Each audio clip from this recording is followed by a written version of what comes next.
ఆయన నీతో చెప్పున్నది చేయుడి అనెను.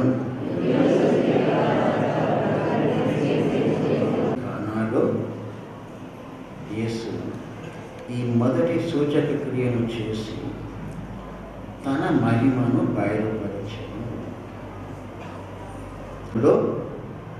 ఆదాము హవ్వలు భర్త భార్యలుగా వారు ఆదికాండము 3వ అధ్యాయంలో వారు దేవుని మహిమను వారు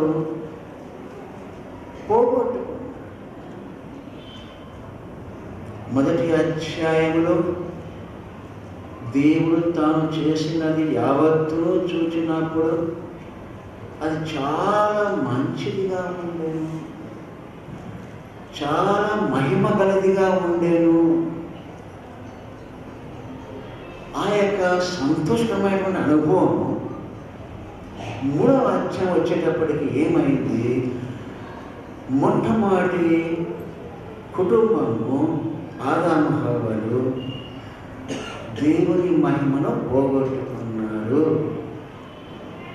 అని తెలుగులో చెప్పచ్చు. ఇంగ్లీష్లో ఏం చెప్పచ్చు? దేవుని యొక్క మహిమ అంతస్తు నుండి వారు క్రిందికి పడిపోయారు.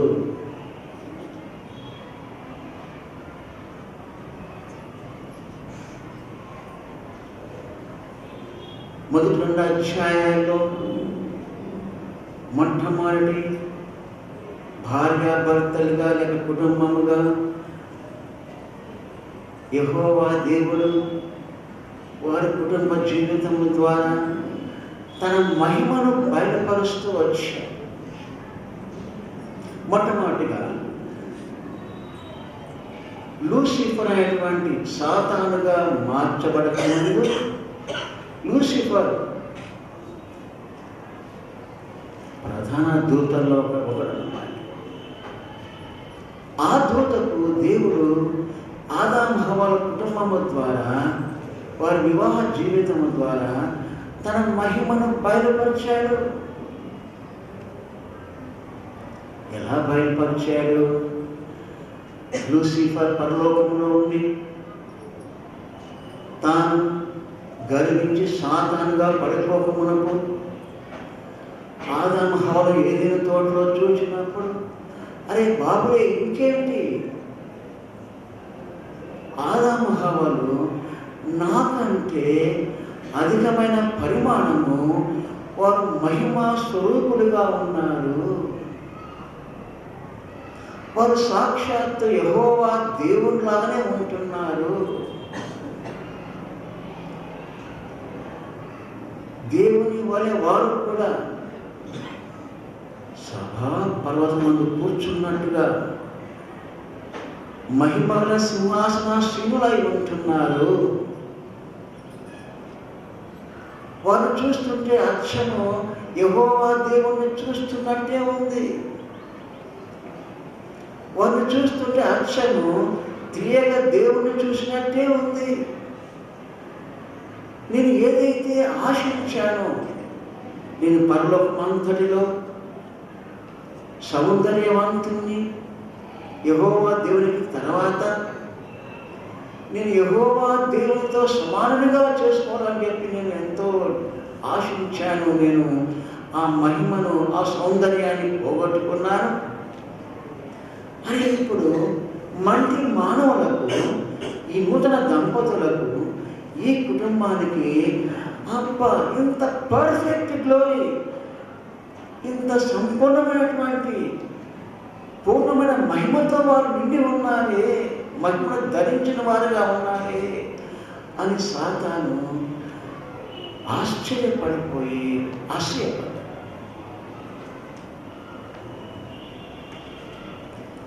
ఆదికాండములో మొదటి 2 అధ్యాయాలు ఈ మొట్టమొదటి కుటుంబము ద్వారా దేవుడు ఆరాధన మహిమను బయలుపరిచాడు. ఎవరికి? లూసిఫర్. రెండవదిగా విశ్వమంతటికి దేవుని యొక్క సృష్టి యావత్తునకు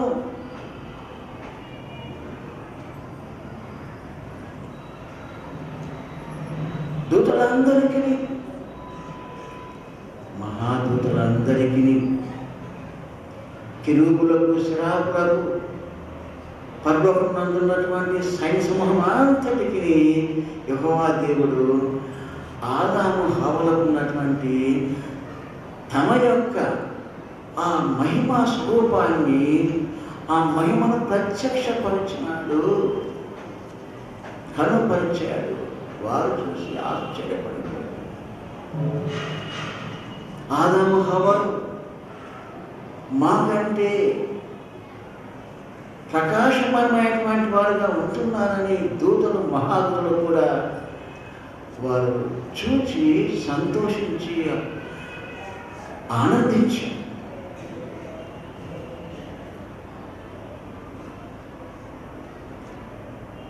అటువంటి ఆది కుటుంబం ఆదాము హవ్వలు భర్త భార్యలుగా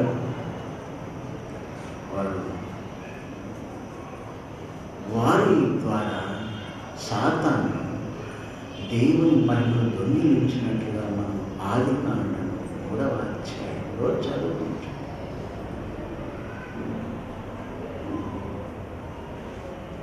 అందుకని యోహాను సువార్త యేసు ప్రభు ఎన్నో అద్భుతాలు చేశాడు, మహత్కార్యములు చేశాడు, సూచక క్రియలు చేశాడు.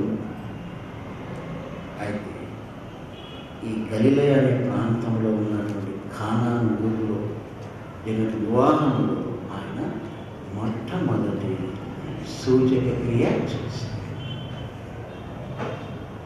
చేసి తన మహిమను బయలుపరిచాడు. అనగా ఆదామునందున్నటువంటి కుటుంబములు దేవుని మహిమ అంతస్తు నుండి పడిపోగా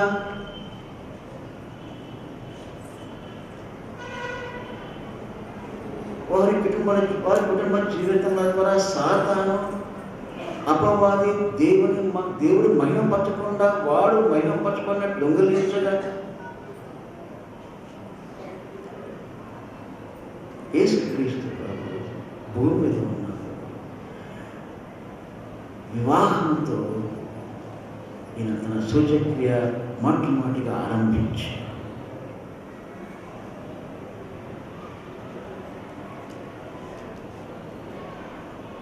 సువార్తలో తన మహిమను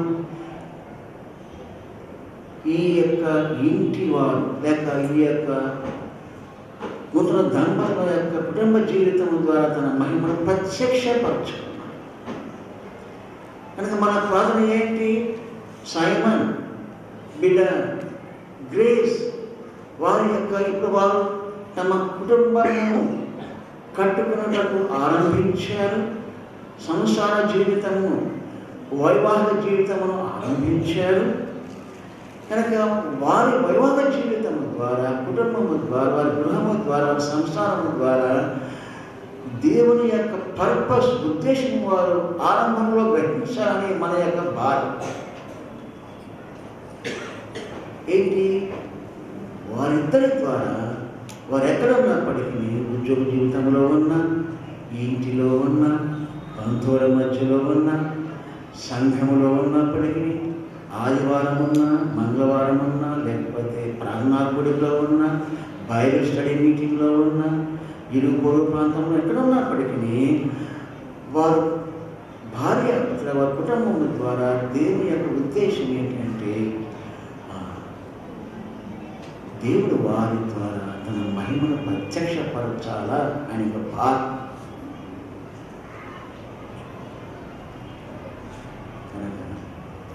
ప్రతి ఒక్క కుటుంబం వారే కాదు, కొత్తగా పెళ్ళైన వారు మాత్రమే కాదు, ఇక్కడ ఎన్నో కుటుంబాలుగా మనం కూర్చొని మన కుటుంబముల ద్వారా అదే దేవుని ఉద్దేశం ఏమిటి? యేసు ప్రభువు తన మహిమను మన కుటుంబముల ద్వారా ప్రత్యక్షపరచాలా. బయలుపరచాలా.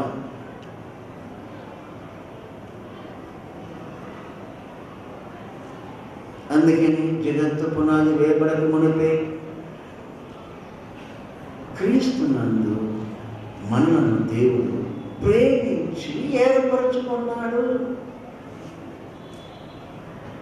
ఎందుకు? మన ద్వారా, వ్యక్తిగత జీవితము ద్వారా, కుటుంబ జీవితము ద్వారా, సంఘ జీవితము ద్వారా, స్థానిక సంఘ జీవితము ద్వారా, సార్వత్రిక సంఘ జీవితము ద్వారా యేసు ప్రభు తన మహిమను బయలుపరచాలా. ఈ కుటుంబము సంవత్సర ఆరంభంలో వారికి వివాహమైంది. సంవత్సర ఆరంభం నుండి ఈ ఉద్దేశం వారికి పరిశుద్ధాత్ముడు వారి మనసులో నాటినట్లుగా చేయను గాక అని మనం ప్రార్థన చేస్తాం.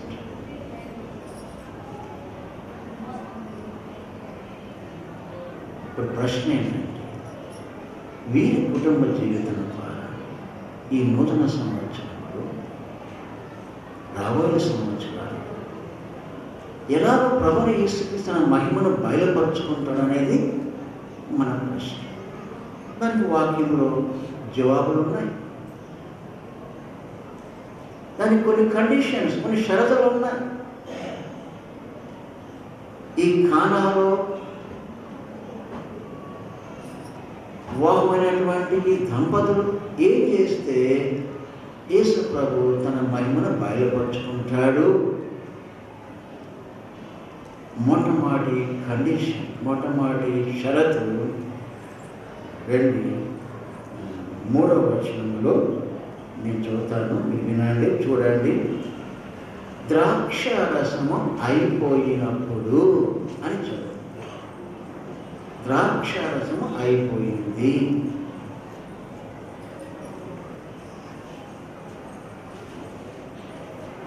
పాలస్తీనా దేశంలో అది చాలా ఎక్కువ చలి ఉండేటువంటి దేశం కనుక మన దేశంలో మనము నీళ్లు తాగినట్టుగా వారు నీళ్లకు బదులు ద్రాక్ష రసం తాగుతారు. అది వేడి పుట్టిస్తుంది.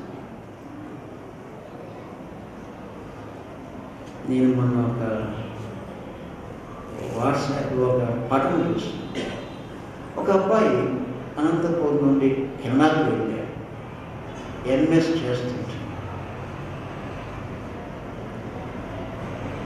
ఆ అబ్బాయి పంపినటువంటి ఆ వీడియో ఏంటంటే, కెనడాలో మంచు కురుస్తూ ఉంది, పైన కనబడుతుంది. మనకు ఎట్లా వర్షం కురిసి మనకు కనబడుతుందో, రేపు షెడ్డి మీద పడినట్లయితే చిటపట అంటూ ఉంటుంది. బయట మామూలుగా పైనుండి మన వర్షం పడతా ఉంది. అట్లా మంచు వర్షంలాగా పడతా ఉంది. అంటే అంత చలిగా ఉన్నదన్నమాట కెనడా దేశం. -6 degrees, -6 డిగ్రీ ఉంటుందంట టెంపరేచర్. చూసుకున్నాడు. అలాంటి వాడు పోతే ఏమైపోతాడు? అత్తకపోతాడు. కానీ వాళ్ళు పాలస్తీనా దేశంలో వాళ్ళు వాడుక చొప్పున, అలవాటు చొప్పున ద్రాక్షరసం తాగుతారు. సరే, వివాహం అయిన తర్వాత ద్రాక్షరసం భోజనం వడ్డించారు, ద్రాక్షరసం వడ్డించారు, అయిపోయింది. రాయబడింది ద్రాక్షరసము అయిపోయినది.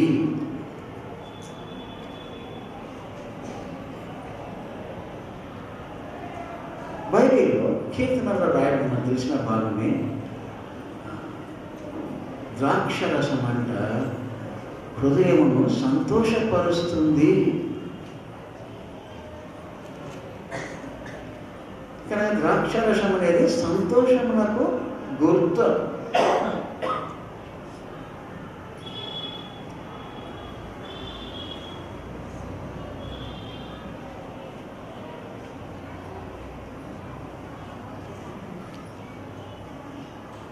కనుక సంతోషం అనేది ఇది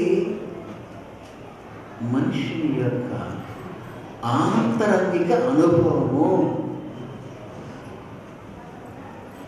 లోపల మనం అనుభవించేటువంటి పొందేటువంటి అనుభవం సంతోషించుట, ఆనందించుట. ఎందుకు సంతోషిస్తున్నాం? ఇప్పుడు ఎందుకు సైమన్ ముఖము, గ్రేస్ ముఖము ప్రకాశమానంగా ఉన్నాయి? పెళ్ళైంది, చాలా కాలం కనబడుతూ వచ్చారు, పెళ్ళైంది, సంతోషం. ఒకసారి ఒక ఊర్లో పెళ్ళికి వెళ్ళారు. ఒక సీనియర్ గాడ్స్ అని పెద్ద సేవకుడు, ఆయన చాలా కాలం భక్సింగ్ గారితో కలిసి బాగా పెద్దమని వాడిగా ప్రయాసపడ్డారు. ఆయన కుమార్తె పెళ్ళైతే వెళ్ళారు. పెళ్ళైపోయింది మందిరంలో. ఒక ఫంక్షన్ హాల్లో రిసెప్షన్ పెట్టారు. అక్కడే భోజనం ఒకరంతా.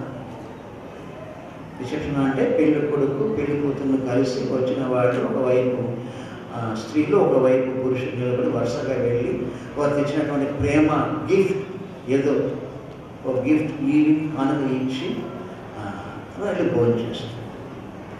సరే, నేను కూర్చున్నాను. నాతో వచ్చిన ఒక పెద్ద ఆంటీ నా పక్కనే కూర్చోంది.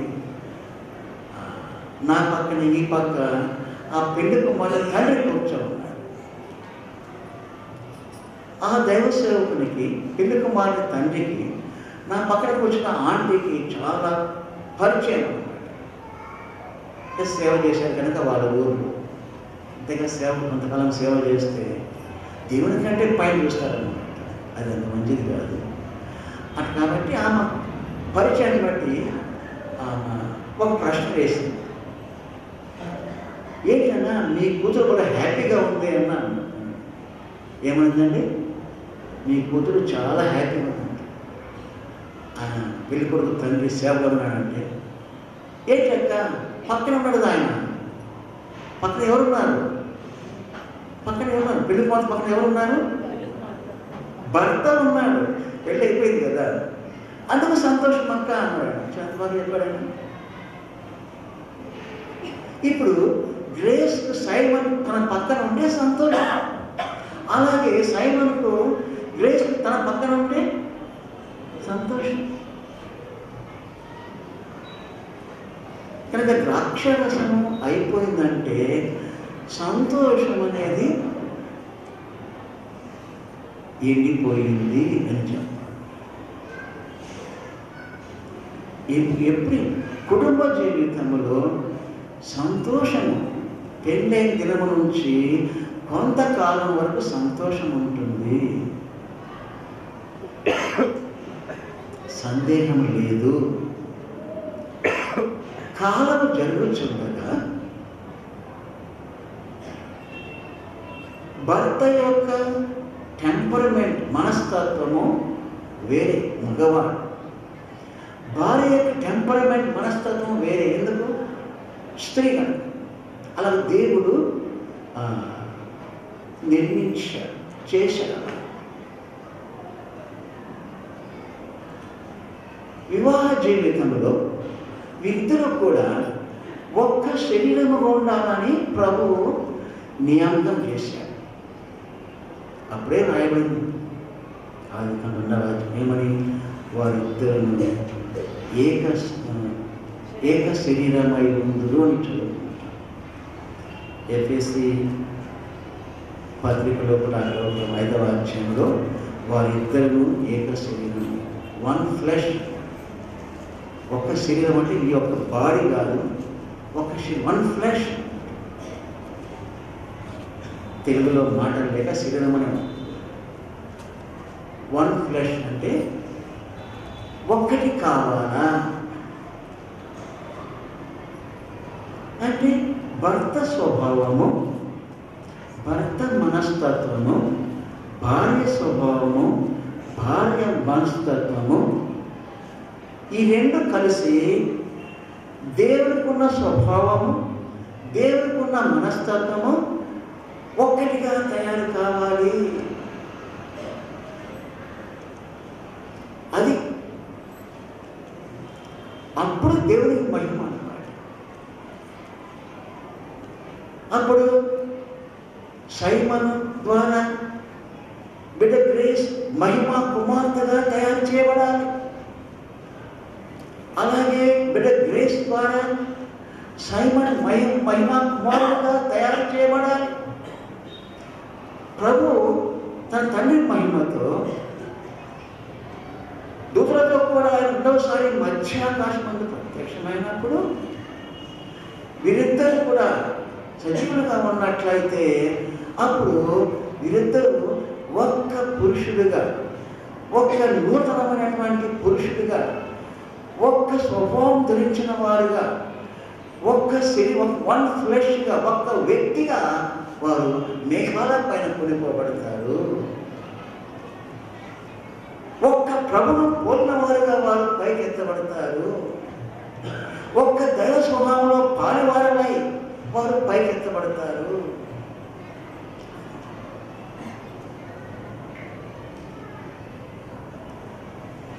ద్రాక్షరసం ఉన్నంత కాలము సంతోషంగా ఉంటారు, కానీ